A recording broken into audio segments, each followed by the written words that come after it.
Hello and welcome back to No Kratom. Today's topic is one that is very, very important and can save people's lives in the most literal sense. Um, so, the opioid crisis in the United States, and the world really, but especially in the United States, is well documented, but not quite as appreciated as it probably should be.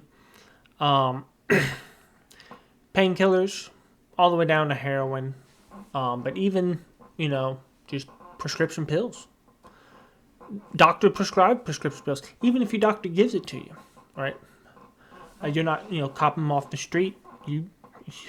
Your insurance is paying for your addiction, right? Those sorts of things destroy your body. And that's if it's being paid for. If it's like an addiction and like you don't have a prescription and stuff, or you're like on heroin or something, it'll destroy your body and your entire rest of your life. All your money, all your relationships, all your savings, all your free time, everything's gone. Um, and they're looking for ways to fix it, right? They have their methadone clinics and whatnot. That stuff is literally just as bad, except it's legal. It's legal and regulated. That is the only advantage. It's just as bad. It still has its withdrawals. Withdrawals will absolutely destroy you. Now, there is good news. And you can find some homeless people, ask if they're addicted. People you might know addicted. All sorts of people. Businessmen, construction workers, anything. But if you get addicted for long enough, you'll wind up on the street eventually, unless you got a big bank account, right? So a lot of people do end up on the street because of this stuff. Good news, it's right here. You can pick up this shit right here, Kratom, at a tobacco store near you. $10-15. Order it online. This is a good vendor. $20. Nice size bottle. Actually, if you buy in bulk, you can get even cheaper. And I've got the pills, so I'm going all Lux. Getting the good stuff. I've never been addicted to heroin or anything, but I have heard all the stories of all the people who have. I take it for its medicinal, it's a pain reliever. It's an opioid. It is a real deal opioid with no, I'm not going to say no withdrawals because there are withdrawals. No long-term health. If you are responsible. Now, if you 3-5 cups of this shit a day, yeah, it'll ruin your fucking body. But if you use this stuff to get off smack, anything that this thing has that's negative, if you get addicted, which is quite easy, a couple weeks you take this every day, you'll get addicted, and you can get off of that addiction quite easily too. Taper off, take some Delta 8, all the withdrawal's gone. As long as you're not super, super addicted to this. But even if you get super, super addicted to this, instead of heroin or something, your quality of life is just through the roof. The difference is night and day. I can only imagine the absolute fucking hell that being addicted to smack is. And this will get you high. No fucking joke. This stuff, the heroin addicts are like, oh, this is the good shit, right? They find this stuff somehow, Reddit. Someone tells them about it. Most people don't know. If you find a heroin addict or someone taking pills or something, right? Spread the good news, right? It's incredibly cheap, plentiful, legal, and the side effects are almost none, except you get high. But no like long term negative stuff. And yes, you can get addicted, so be careful. But the addiction's not as bad as heroin or something, right? I don't think anything can be that bad. So this stuff can get you off of that.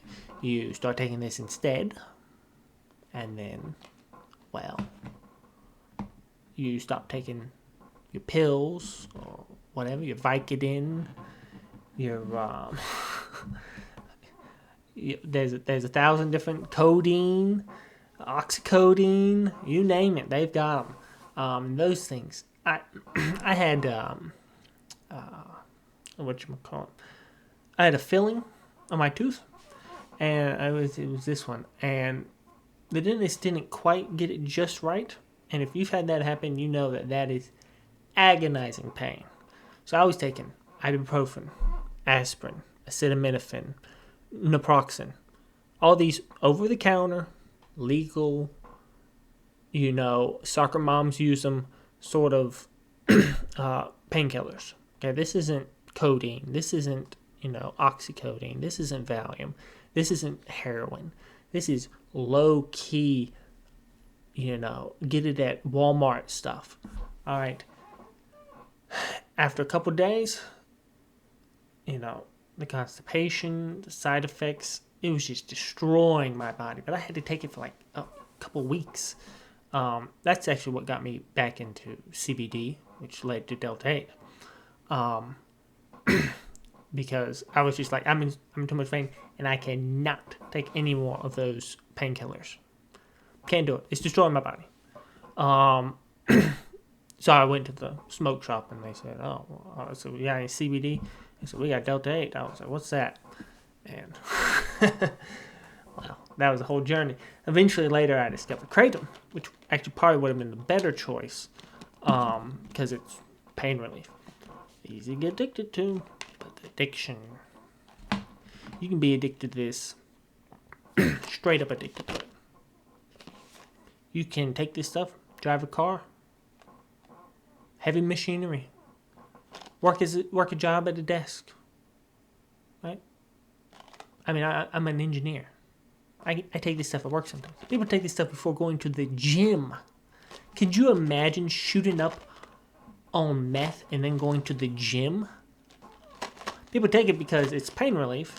Go to the gym, you don't feel the pain as much, right? So they can work harder. Not advisable. Pain is your body telling you, oh, wait, be careful with that thing. You might get a little too overzealous if you're on that stuff. Oh, my tendon, right? I wouldn't advise it. It's a lot better than smack, I'll tell you fucking much, though. Or even the legal stuff they use to get people off of it, methadone and whatnot, right? Those are all, those are legal, those are government sanctioned.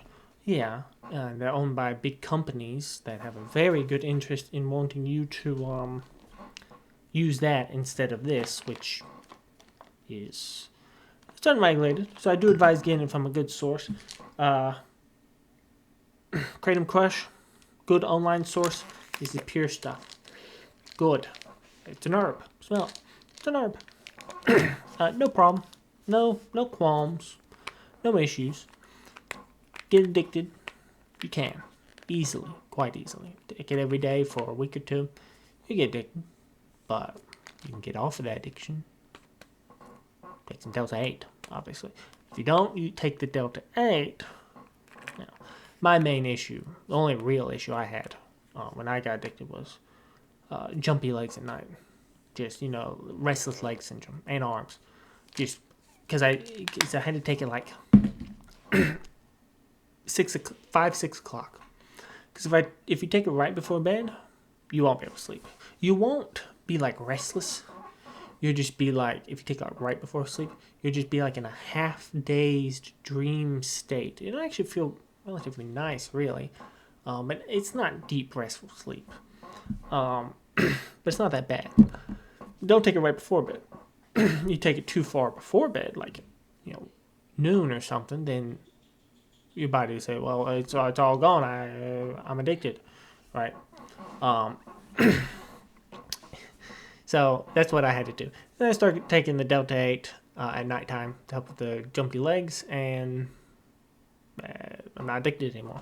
I only take it recreationally now, time to time, or if I have some pain or something.